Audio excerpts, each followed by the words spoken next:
Our scripture is 1 Kings 17, verses 1 through 7, and our subject, Baalism and the Lord. 1 Kings 17, verses 1 through 7, Baalism and the Lord. And Elijah the Tishbite, who was of the inhabitants of Gilead, said unto Ahab, As the Lord God of Israel liveth, before whom I stand, there shall not be dew nor rain these years, but according to my word. The word of the Lord came unto him, saying, Get thee hence, and turn thee eastward, and hide thee Chariots, that is, before Jordan. And it shall be that thou shalt drink of the brook, and I have commanded the ravens to feed thee there. So he went and did according unto the word of the Lord. For he went and dwelt by the brook Chariots, that is, before Jordan. And the ravens brought him bread and flesh in the morning, and bread and flesh in the evening, and he drank of the brook. And it came to pass after a while that the brook dried up, because there was or had been no rain in the land. This is a highly offensive text, one which is embarrassing to many churchmen. They regard it as crude supernaturalism, as very difficult to believe, because it involves not only a miraculous feeding, but a miraculous feeding by ravens. This attitude of so many churchmen is due to their Baalism. What is Baalism? Baalism is any and every religion which is in essence naturalistic. Baalism sees no power, authority, or any kind of activity except that which is derived from naturalistic process. For Baalism, all power and authority come from the world of nature, from naturalistic processes. Therefore, Baal worship often involved a worship of the forces of nature, the powers of man, and especially the power of the state. Baalism was always and still is syncretistic.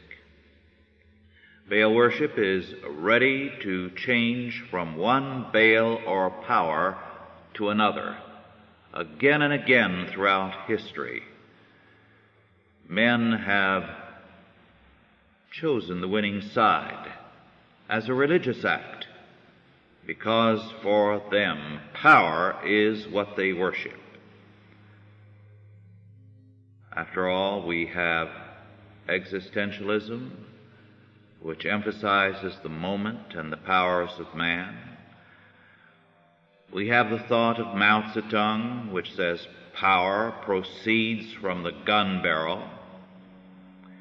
We have the opinion of Stalin, who felt that the greatest number of legions militarily constituted the greatest power. Baal means Lord. We encounter the word in various forms in antiquity. Bel in Babylon, and in other forms as well. Baal worship is simply the worship of the Lord of a system of thought. The question then is, where is our Lord? What a man sacrifices for is his Lord, his God. And therefore, wherever a man places the center of power, the center of authority, there he locates his God. Now, the concern of Elijah was with mishpat, righteousness or justice.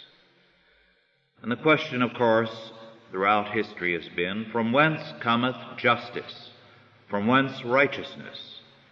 Is it from existentialist man? Is it from a gun barrel? Is it from God or the state? Who gives the law?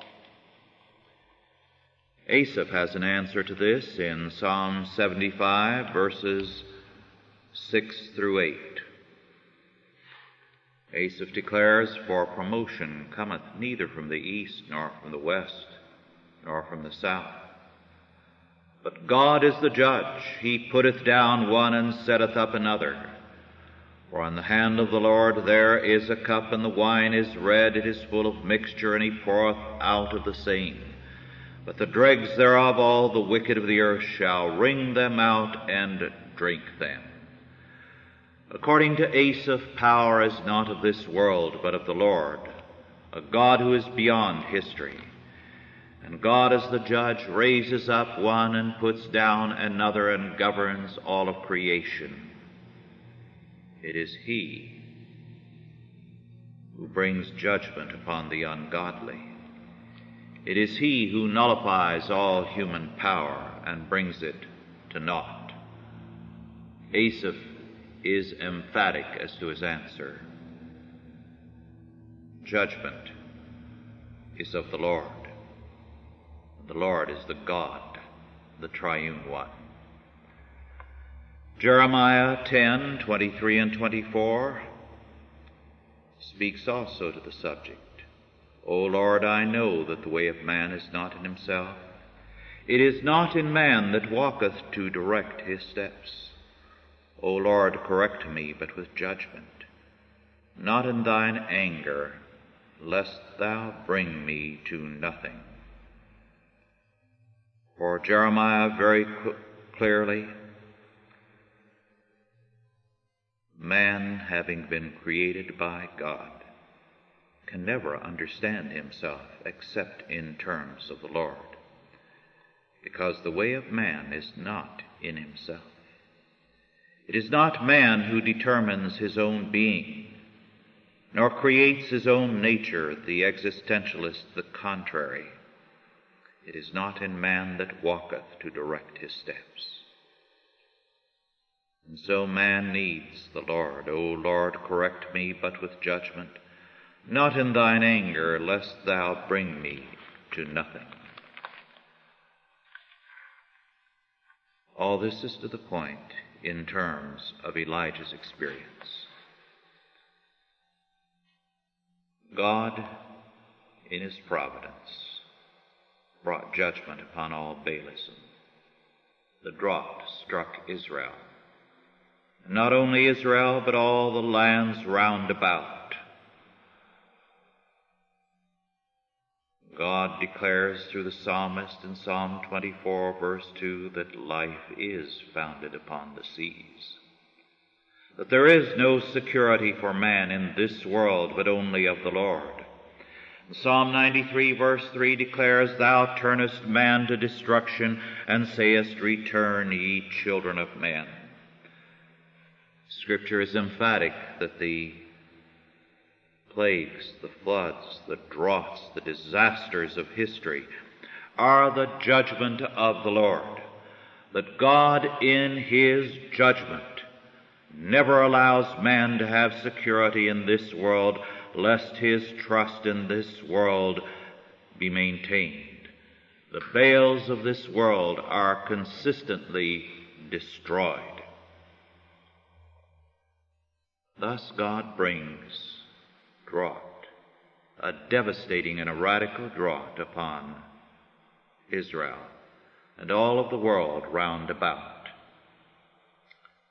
On top of that, he brings to naught all the works of man by using a raven to feed his servant, witnessing to the fact that man shall not live by bread alone, but by every word that proceedeth out of the mouth of God. Such a miraculous feeding is anti-naturalistic. It is an offense to all Baalism. Baalism, let us remember, held that all power and authority are derived from naturalistic processes, and therefore Baalism always was the most scientific religion of the day and also the most foolish, because it worshipped the things of this world. It placed its stress upon process and power. It saw the focal point of power as the focal point of truth. Thus in antiquity, the point of power was always the power that was worshipped.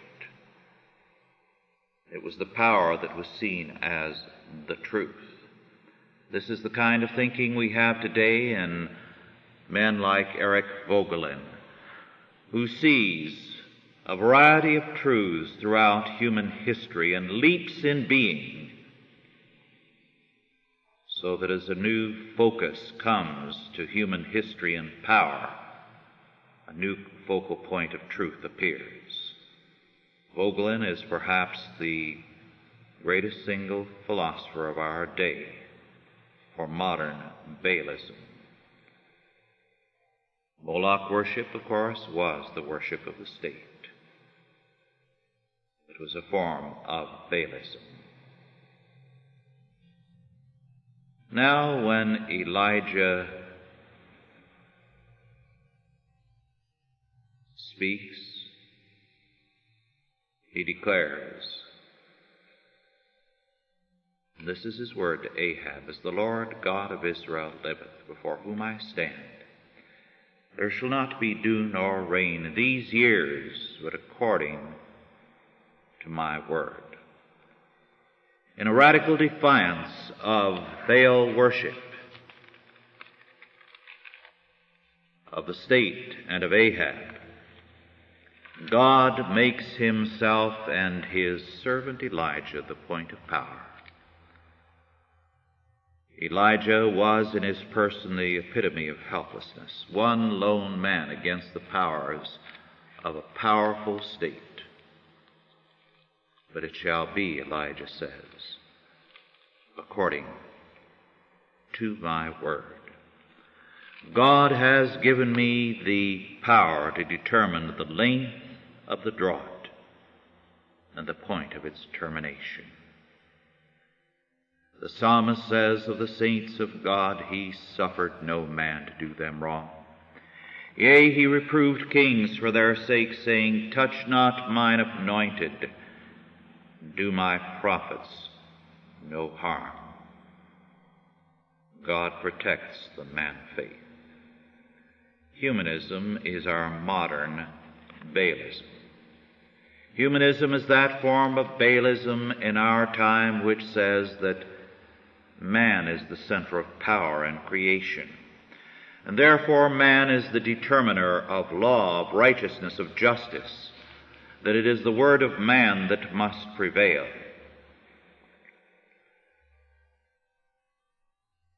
It was not Ahab, but Elijah who was fed by the Lord. And Paul summons us in 1 Corinthians 5:7, saying, "Let us purge out the old leaven, lest we be purged out of the house of the Lord." Today we face Baalism in every area of life, in the church and out of the church. False religions, the essence of which is that man is the Lord, that man determines power and authority, that man can say, "It shall be done," and it is done. And men look to their salvation at the hands of the state, the scientific socialist state. They believe that morality is born out of natural power and process, so that in one day abortion and homosexuality are evil, and in another, by an act of state, they become legitimate. All such thinking, all such acting is Baal worship. Baal, let us remember, means Lord. And the question that confronts us in every age is always the same, a question of lordship. Lord is simply the old-fashioned word for a new term, sovereignty. Today we believe in national sovereignty, or the sovereignty of man, or the sovereignty of a humanistic world order.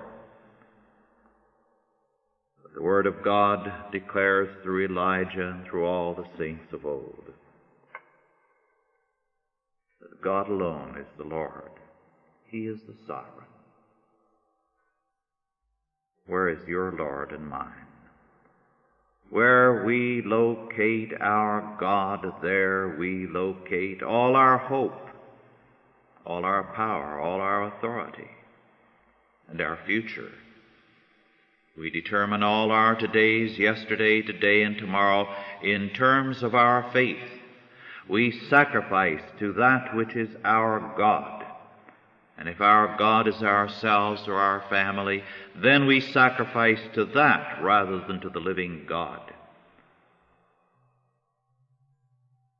Men inevitably put all their eggs in one basket. Man, being a religious creature, must move in terms of faith, and he will center his faith either in the living God or in an idol.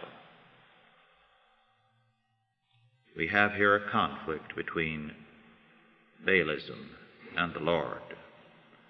We know the outcome. The Lord triumphed. And in every age, however great the odds seemingly against God's saints, the Elijahs of history triumph. They may stand alone in the eyes of men, but they stand with the Lord. And this is the victory which overcometh the world, even our faith. Let us pray. Almighty God, our Heavenly Father, we thank Thee that Thou hast called us to victory, and that Thou hast declared that Elijah was a man like unto us, but he prayed in faith, and Thou didst command history in terms of his prayer. Fill us with the same faith, O Lord, that as we face the Baal worship of our time, we may, in the power of Elijah, in the power of Thou, the living God, command the nations and the peoples of our time, and bring forth Thy righteousness and Thy truth to the confounding of all Baalism. Grant us this, we beseech Thee, in Jesus' name. Amen.